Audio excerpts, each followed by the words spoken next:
مقداد علی channel کے تمام دیکھنے اور سننے والوں کو عبداللہ کے جانب سے السلام علیکم۔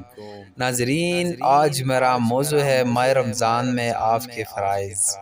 ناظرین، آپ کو معلوم ہونا چاہیے کہ اللہ تعالیٰ نے ہمارے اوپر روزہ اپنی عبادت کے لیے فرض کیا ہے۔ جیسی مقبول و مفید بنانے کے لیے بہت سے اعمال کو اپنانا چاہیے۔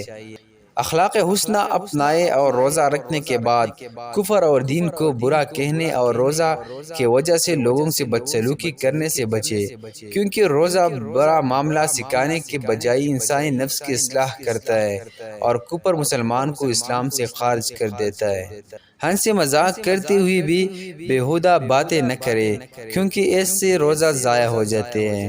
رسول اللہ صلی اللہ علیہ وسلم نے فرمایا ہے، جب تم سے کوئی روزے کی حالت میں ہو تو گالی گلوچ اور بیہودہ باتیں نہ کرے، یہاں تک کہ اگر کوئی اس سے جھگڑا کرے تو کہہ دے کہ میں روزہ دار ہوں۔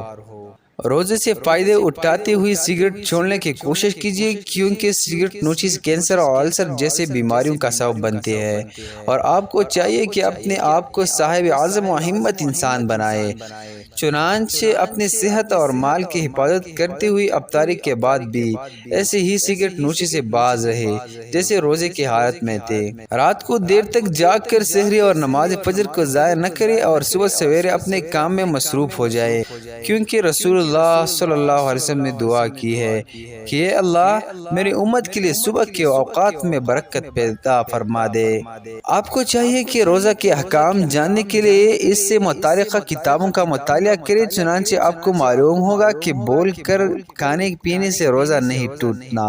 اسی طرح آپ کے لیے ضمنی حالات میں سحری کھانا اور روزے کی نیت کرنا جائز ہے، حالانکہ طہارت اور نماز کے لیے جنابت سے غسل کرنا ضروری ہوتا ہے۔ کثرت سے اللہ کا ذکر، قرآن کریم کی تلاوت کرنے، قرآن سنے، اس کے معنی پر غور کرنے، اس پر عمل پیرا ہونے میں اپنے اوقات صرف کرے۔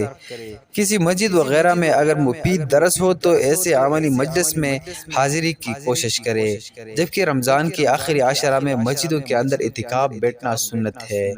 ناظرین، آج کے لیے اتنا کافی ہے۔ نیکسٹ ویڈیو کے لیے ہماری یوٹیوب چینل سبسکرائب کریں۔ اللہ حافظ۔